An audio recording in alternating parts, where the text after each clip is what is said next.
So, hello.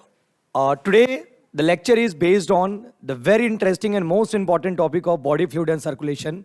Topic name is cardiac cycle. As we know, past 10-year question in NEET, the question from this cardiac cycle is very frequent. So today, the main topic is I'm going to discuss about this, particularly cycle and repetitive sequential events. So what is cardiac cycle? First of all, just make it clear. It is a sequential event. ये एक प्रकार का sequential event है जो repetitive manner में follow होता है, now what is this repetitive manner means? Repetitive manner means कि हमारे हार्ट का जो एक बीट रिकॉर्ड होता है वो 1 मिनट में अगर आप देखो तो 72 टाइम्स का होता है. मतलब if I gonna calculate this 1 minute in second part, so 60 second requires 72 times beat. So for 1 second instant, if we calculate, then it will be 60 upon 72, around 0.8 second will be the value. So what is 0.8 second? 0.8 second time required, 0.8 second time required for one beat. That is heartbeat. So 0.8 second time required for one heartbeat, and this 0.8 second is actually what? It is a cardiac cycle duration. So as we know, there is 72 beat in a 1 minute. So it is a sequential event. अब अगर मैं कहूं कि आपके एक heart beat से लेके दूसरे हार्ट बीट के होने तक की जो कहानी है, सेकेंड हार्ट बीट की जो होने की कहानी है, उस बीच तो कुछ ना कुछ घटना घटी होगी. There is something which is going to be happen in our heart, in physiology of heart. So that particular event which is going into the heart physiologically, that is said to be cardiac events. ठीक? So let's start. If I gonna draw a heart, this is a human heart. For example, if I have to explain this human heart condition, then let us see. हमारे पास यहाँ पे बहुत खास किस्म का एक valve होता है जिसको हम ट्राइकस्पिड वाल्व कहते हैं, और इस रीजन में हमारे पास जो वाल्व होता है उसे बाइकस्पिड वाल्व कहते हैं. There are 4 chamber. This is right atrium, this is right ventricle, this is left atrium and this is left ventricle. Okay, if we draw this blood vessel, so this will be our pulmonary vein, this will be our aorta, which is also said to be systemic artery. This will be our vena cava, which is of 2 types, inferior and superior. From bottom of the body, the blood will carry, it will be considered to be inferior vena cava, and from top of the body, the blood will carry to the right atrium, it will be considered to be superior vena cava. Superior vena cava is also known as pre-caval vein, and inferior vena cava is also known as post-caval vein. The 4th blood vessel is pulmonary artery. So यहां मैंने आपको 4 blood vessel समझाया, इस तरीके से हमारे heart से connected है. तो कार्डियक साइकिल जो कि 0.8 सेकेंड में घटना है, उस घटना में हार्ट किस तरीके से बिहेव कर रहा है, हार्ट में किस तरीके की चीजें चल रही हैं, वो चीज हमें को देखना है. तो हमारे पास ये आर्टरी है. आप समझो इसको बहुत बेसिक तरीके से. सबसे पहले हमारे पास आर्टरी में ब्लड आया होगा. तो जब आर्टरी में ब्लड आ रहा था, जो कि पल्मोनरी वेन से आ रहा था और वेना कावा से आर्टरी में ब्लड आ रहा था, तो जब आर्टरी में ब्लड आ रहा था और आर्टरी में ब्लड भर रहा था, उस दौरान क्या हुआ?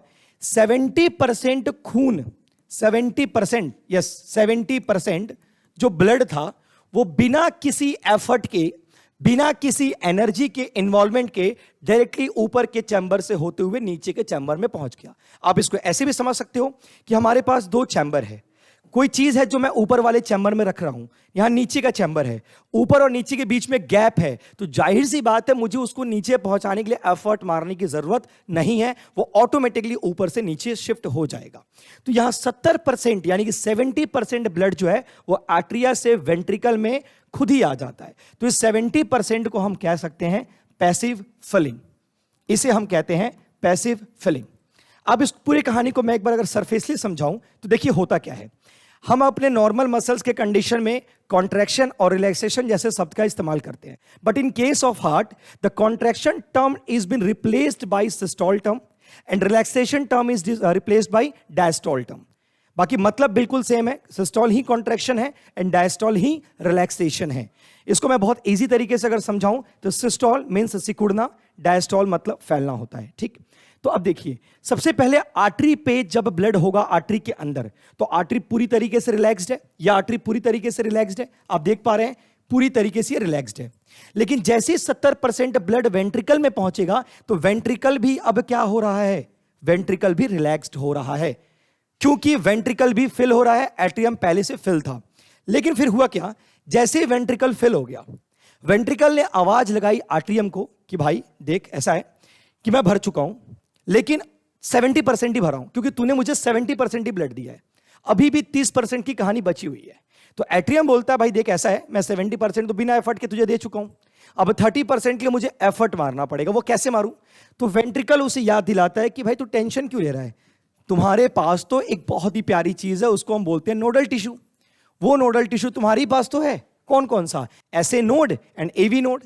तो एसए नोड और एवी नोड के सहारे तू 30% को भी भेज सकता है। एट्रियम ने पूछा वो कैसे भाई बता? तो तू क्या क्या कर, तू उनको बोल कि वो पोटेंशियल जनरेट करें।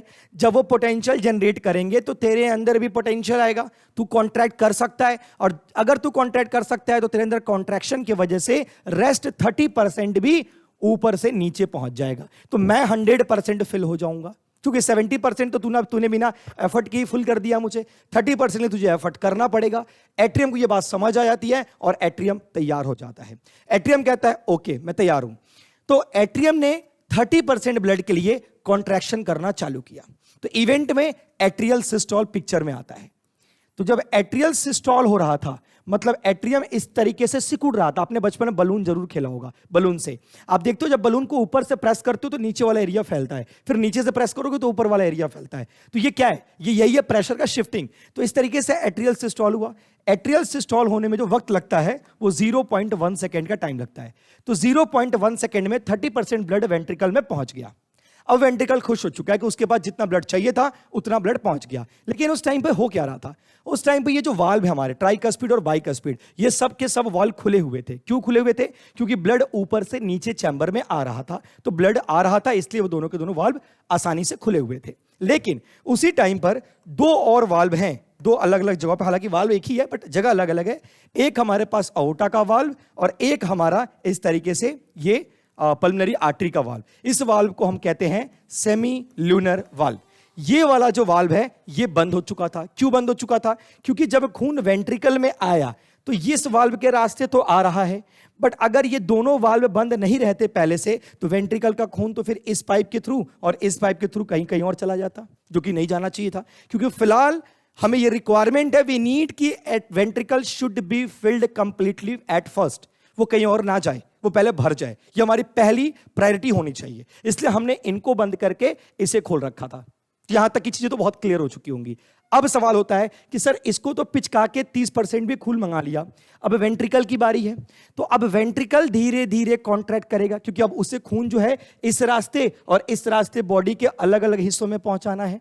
तो अब वेंट्रिकल धीरे धीरे कॉन्ट्रैक्ट करने लग जाएगा। तो बच्चा, वेंट्रिकल कॉन्ट्रैक्शन में जो वक्त लगता है, वेंट्रिकल कॉन्ट्रैक्शन में जो समय लगता है, उस समय की जो गिनती होती है वो होती है 0.3 सेकेंड। मतलब 0.3 सेकेंड का वक्त लगेगा तब जाके ये वेंट्रिकल कॉन्ट्रैक्ट करेगा, और जब वेंट्रिकल कॉन्ट्रैक्ट करेगा तो ब्लड इस रास्ते और इस रास्ते फ्लो करने लग जाएगा। फिर सवाल ये उठता है कि जब वेंट्रिकल रीजन कॉन्ट्रैक्ट कर रहा था, मतलब लेफ्ट और राइट में इकट्ठे बात कर रहा हूं, तब इस वाल्व की कहानी क्या थी सर? बहुत कॉमन सेंस की बात है। जब ये पूरा रीजन कॉन्ट्रैक्ट कर रहा था तो दोनों के दोनों, ट्राइकस्पिड एंड बाइकस्पिड, दोनों के दोनों वाल्व बंद हो चुके थे। क्यों बंद हुए सर? कॉमन सेंस की बात है ना। अगर आप नीचे से प्रेशर लगा रहे हो, ऊपर का भी एरिया है, तो नीचे से प्रेशर लगा रहे हो और ऊपर में कोई भी ओपनिंग बंद नहीं करी, तो जाहिर सी बात है सारी की सारी फ्लो तो ऊपर शिफ्ट हो जाएगी। तो फिर फायदा ही क्या हुआ कि आपने ऊपर से नीचे मंगाया और नीचे से फिर ऊपर ही भेज दिया। हार्ट क्या यही करने बैठा है? नहीं ना। तो फिर होगा क्या? ये दोनों के दोनों वाल्व बंद हो जाएंगे। और जब वाल्व बंद होता है बच्चा, तब जाके एक साउंड क्रिएट होता है, और उस साउंड को हार्ट का पहला साउंड कहते हैं और उसी को हम बोलते हैं लब। लब साउंड बोलते हैं बच्चा, है ना। आपको मैं अगर वाल्व को समझाऊं तो इस तरीके से आप देखो, आप अपने हाथ को इस तरीके से रख सकते हो, इस तरीके से, ये पोर्शन राइट हैंड को आगे रखना है, लेफ्ट हैंड को पीछे रखना है, ठीक है, हाफ पोर्शन पे। अब ब्लड जो है मैं मानता हूं मेरे अंदर से निकल रहा है, तो जब ब्लड अंदर से निकलेगा तो इस तरीके से वाल्व खुल जाएगा, ब्लड इजिली बाहर जा सकता है। लेकिन ब्लड अगर आपके डायरेक्शन से मेरे डायरेक्शन पे आ रहा है तो इस तरीके से वाल्व बंद होगा, और जब वाल्व बंद होगा तो दिस फ्लैप लाइक जो साउंड जो है प्रोड्यूस होता है, ऐसे इस तरीके का साउंड प्रोड्यूस होगा। आपको ये आवाज आ रही है तो इस तरीके का साउंड एकदम से प्रोड्यूस होगा। So this was the first heart sound कि कब प्रोड्यूस होगा, जब ट्राइकस्पिड और बाइकस्पिड के वाल्व बंद होंगे, तब ये लब साउंड। अब ये लब साउंड इतना खास इसलिए कि इसका ड्यूरेशन थोड़ा लंबा होता है। वैसे तो हार्ट के दो साउंड है, लब एंड डब। लब की इंटेंसिटी थोड़ी बड़ी होती है, डब की इंटेंसिटी थोड़ी कम होती है। अगर मैं इसको थोड़ा बोल के बताऊं तो ऐसा होता है, लब डब लब डब लब डब, ऐसे साउंड क्रिएट करता है। हार्ट का ओरिजिनल साउंड अगर आप सुनना चाहोगे तो वो कुछ इस तरीके का होता है। ये हो गया जब नॉर्मल कंडीशन में आपका हार्ट बीट कर रहा है, तब की बात करी मैंने। तो इस तरीके से ये वाल्व क्लोज हो गया। अब मैं थर्ड कंडीशन लेके चलता हूं। पहला कंडीशन क्या लिया, एट्रियस सिस्टोल किया, मतलब पिच का, तो ब्लड वेंट्रिकल में पहुंचा। अब वेंट्रिकल कॉन्ट्रैक्ट किया तो ब्लड इस तरीके से अलग अलग बॉडी के पार्ट्स में गया। अब हो रहा क्या, जब ये कॉन्ट्रैक्ट कर रहा था तो उस टाइम पे एट्रियम फिर से भर रहा था, क्योंकि फिर अगले साइकिल में ये चीज फिर कंटिन्यू करना है। तो अगले साइकिल में ये फिर भरने लगा, मतलब उसी साइकिल में ये भर रहा था जब ये कॉन्ट्रैक्ट कर रहा था। तो आप एक चीज नोटिस कर रहे होगे, जब ये सिकुड़ रहा था तो ये फैल रहा था, जब ये सिकुड़ रहा था तो ये फैल रहा था। मतलब ये दोनों अपने बिहेवियर में एंटागोनिस्ट बिहेव कर रहे हैं। Atrial systole, ventricular diastole, ventricular systole, atrial diastole. और एक टाइम के बाद जब ये पूरी तरीके से ब्लड को पहुंचा देता है, और जब ये धीरे धीरे भर गया, ऊपर तो ये भर रहा था, जब ये पहुंचा रहा था तो ये भर गया, तो फिर 70% ब्लड को यहां भेज देगा। तो फिर दोनों के दोनों जो एक तरह से कॉन्ट्रैक्ट होने लग जाएंगे। तो इसको बोलते हैं जॉइंट डायस्टोल, जो कि लास्ट प्रोसेस होगा। देखिए साइकिल को आप कहीं से भी स्टार्ट करो, बस ध्यान ये रखना होता है खत्म उसको वहीं पे करना होता है।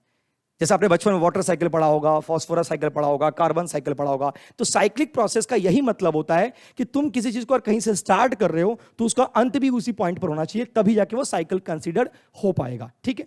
तो इस तरीके से जब ये सिस्टोल तो ये डायस्टोल, जब ये सिस्टोल ये डायस्टोल, फाइनली दोनों डायस्टोल दोनों रिलैक्स मोड पे थे, तो उसको हम बोलते हैं जॉइंट डायस्टोल, जिसका टाइम ड्यूरेशन होता है 0.4 सेकेंड। मैंने इस लेक्चर में बेसिकली ये सिर्फ एक्सप्लेनेशन लेक्चर को कवर किया है। मैं बस समझाने की कोशिश कर रहा था इस लेक्चर में कि किस तरीके से जो कार्डियक साइकिल चलता है। अब आप एक चीज नोटिस करना, जब हमारे पास एट्रियल सिस्टोल 0.1 सेकेंड का था, पूरा साइकिल 0.8 सेकेंड का है, तो ये 0.1 सेकेंड में सिस्टोल हो रहा था, तो बताइए डायस्टोल में कितना होगा, तो 0.7 सेकेंड। ऐसे ही अगर मैं वेंट्रिकल की बात करता हूं तो 0.3 सेकेंड कॉन्ट्रैक्शन टाइम था, तो बताओ जरा आप इसका रिलैक्सेशन टाइम कितना होगा, तो 0.5 सेकेंड, क्योंकि पूरी साइकिल ही हमारी 0.8 सेकेंड की चल रही होती है। तो इससे आप systolic time, diastolic time, systolic time, diastolic time easily calculate कर सकते हो। जब आप एनसीईआरटी के टेक्स्ट को पढ़ोगे तो ये साफ साफ आपको टाइम मैनेजमेंट समझ नहीं आता है, क्योंकि एनसीईआरटी ने डायस्टोलिक टाइम को मेंशन ही नहीं किया अपने उसके अंदर, टेक्स्ट के अंदर। तो उसके लिए आपको इसको सुनना पड़ेगा और समझना पड़ेगा। होपफुली ये लेक्चर आपको समझ आ गया होगा। समझ आ गया तो इसको प्लीज शेयर करना जरूर। थैंक यू, मिलते हैं फिर नेक्स्ट लेक्चर में।